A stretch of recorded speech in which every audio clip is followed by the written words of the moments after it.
Hey, I'm Murray Dangerfield, a David Bowie enthusiast of 15 years-ish. And today I'm very excited to be on my way to the V&A East Storehouse, to the new David Bowie Centre. It's open to the public today, and I was lucky enough to be one of the first to get a ticket. So I'm really excited. I've been waiting for this to open ever since I heard about it. Ever since they were announcing the archivists, and then that the storehouse was opening, and then I was eagerly anticipating the centre opening. So this is what we know so far about it. People have been already for previews, and they had like a big press night and things, I think. But there are about 90 objects on display at the moment, but there are around 90,000 in his archive. And just literally maybe 4 or 5 days ago, an article came out in the newspaper about the fact that his last work was like a new musical that he was working on. So that's really exciting, and apparently that's on display. The thing I'm most excited about is, well, all of it really, but I'm actually really excited to see the Stylophone, because for those of you that don't know me, I'm an artist myself. I make music as well, and the Stylophone is kind of David Bowie and the Stylophone. It's like an interconnected thing for me. Like, I discovered the Stylophone because of David Bowie, and I kind of made a bunch of music with that instrument. I almost sort of became known for it, if you like, for a period of time. I've got to do so many cool things because of being a fan of David Bowie as well. Like, at uni I wrote a dissertation all about his work and stuff, and that got me in touch with a lovely person called Leah Kardos. If you don't know Leah Kardos and you're a fan of David Bowie, you need to check her out. You need to check out her book, The Last Works. I'll put a picture of it up on screen now. But basically got to know her and joined her Stylophone orchestra and was a member of that for a while. We released an album called Stylophonica, which was amazing, and we even got to record with Bowie's longtime collaborator Tony Visconti. I'll leave links to all those videos below if you want to check them out. I've documented the whole process of that as well. It's worth mentioning, of course, that some of these items at least were already displayed previously by the V&A during the David Bowie Is era, hence my t-shirt, David Bowie Is t-shirt. And I missed this in London when it was here in the initial run.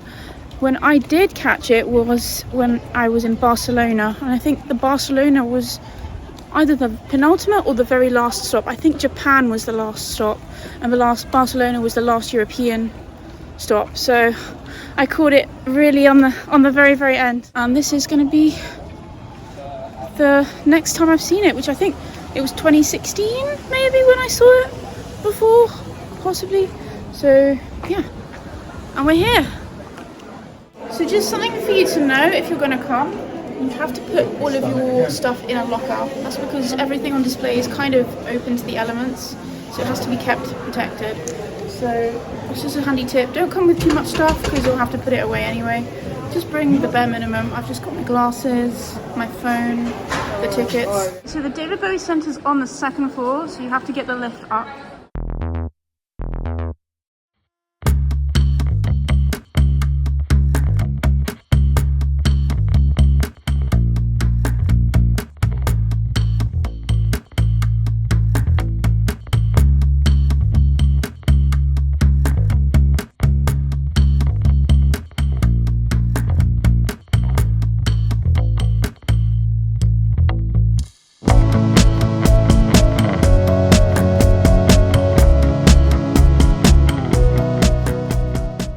So the crazy thing is, because this is all a working storehouse as well, you can actually see people kind of preparing more objects for future occasions.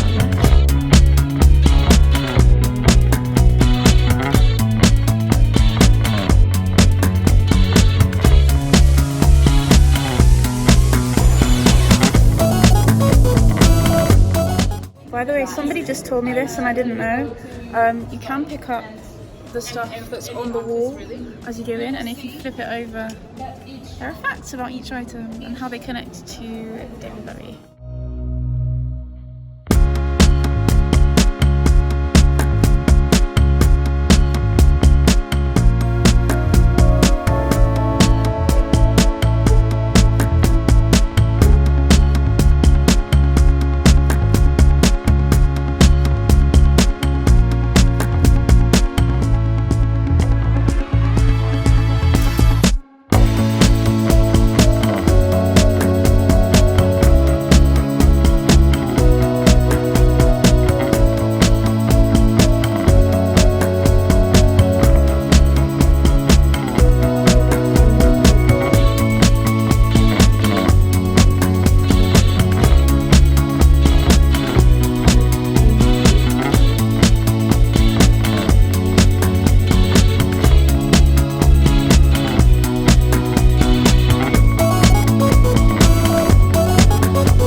Okay, so this is all stuff kind of inspiring the Diamond Dogs tour.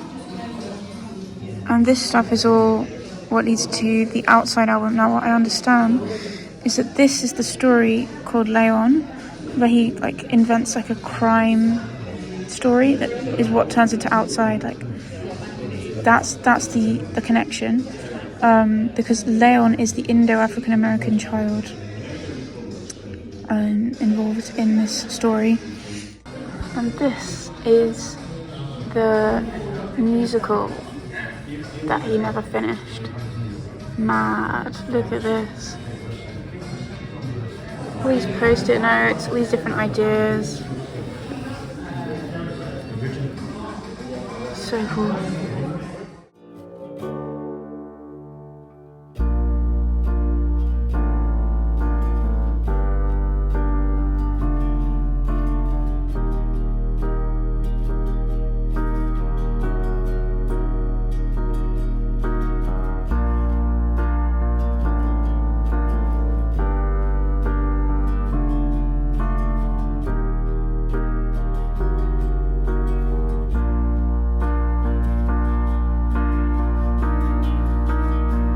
From what I remember, this is a keyboard that David Bowie used a lot to demo his songs at home.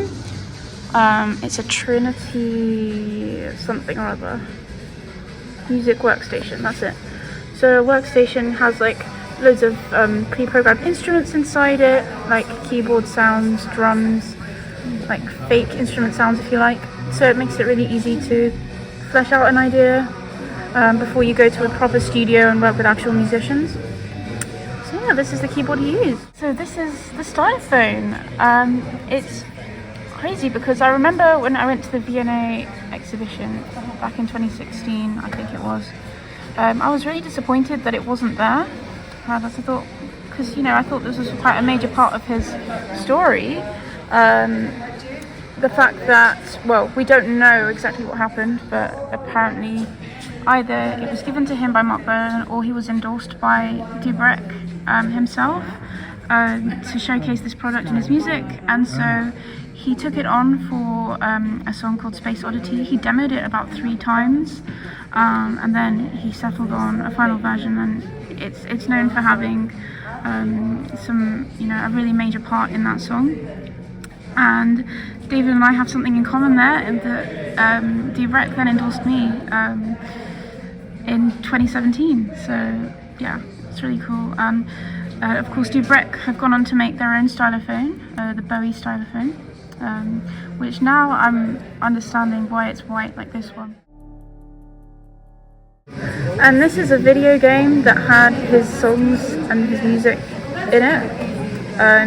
His music that he did with Reeves Gabrels. So this is Living Proof, the discussion that David Bowie had, being the first person to start posting his music online. Now that was such a new thing back then.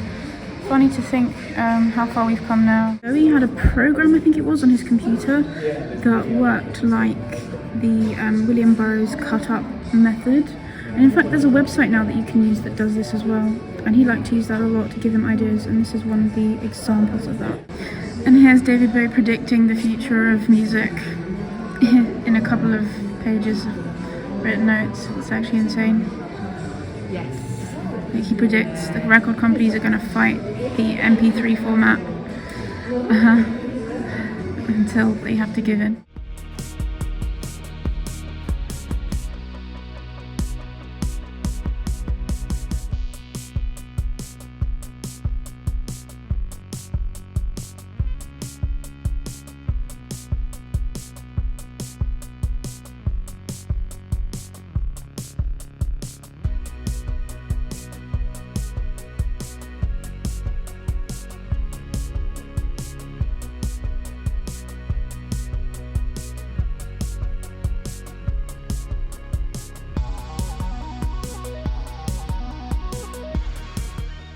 This is probably my favourite outfit of all the outfits that he ever wore across eras. It's obviously from the Life on Mars music video.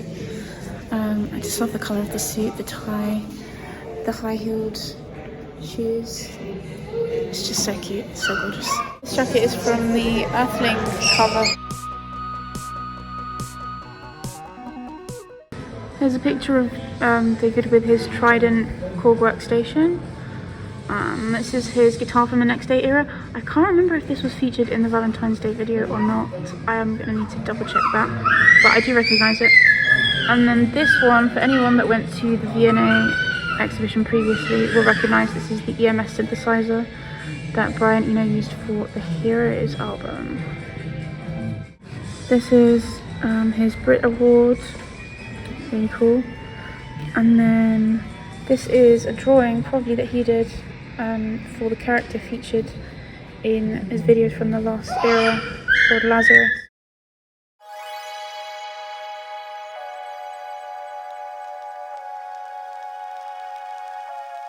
This one's for the Labyrinth fans. This is a globe from the movie that he starred in. And this is a rejection letter from Apple Corps, I think the same company that was to do with the Beatles. It's titled to his manager at the time, Ken Pitt, and it's rejecting him basically.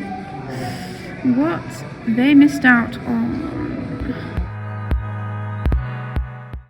So this is actually not in the David Bowie Centre, this is actually in the V&A East Storehouse, and they've got some more stuff from him here, including a Stylophone 350S. So that was unexpected because I've got one of these at home. So I didn't realise it was. So I'm guessing this was his then. I didn't know that he had one because I don't think he used one ever in his music. But there you go. Absolutely brilliant, as expected. It took me about 2 hours to go around, so I would say allow around that much time if you're coming here. It's completely free to get a ticket. You just have to book it quite far in advance, I think. Probably the first round is sold out at this point, but you'll probably be able to get around for the next time. I think they're reopening it every few weeks. I would say the only downside when you're looking around is that everything is through QR codes pretty much. There's not a lot of kind of written information on stuff, so you have to open your phone and look at links all the time, and it might not be the most convenient thing. So I've tried to compile all the links in the description of the video if you want to have a look at those before you come and visit, just to make it a little bit easier, a bit quicker, than having to stop and start opening links all the time. And that's kind of how this museum works, it seems. I'm going to take a look around the rest of the place. Thanks a lot for watching. If you're new to my channel, feel free to subscribe. I upload a new video every single month all about what I'm up to. I'm currently working on my second album. I'm a big fan of David Bowie, so probably be some more David Bowie stuff at some point. I definitely want to come back here and do the order and object service at some point, have a closer look at some things, probably when things change over as well. There'll be so much more to see. So yeah, thanks a lot for watching. Hit the thumbs up if you enjoyed the video. Let me know your thoughts below. If you've been already to the centre, what did you like about it the most? And I will see you otherwise for the next video diary coming out in October. Bye!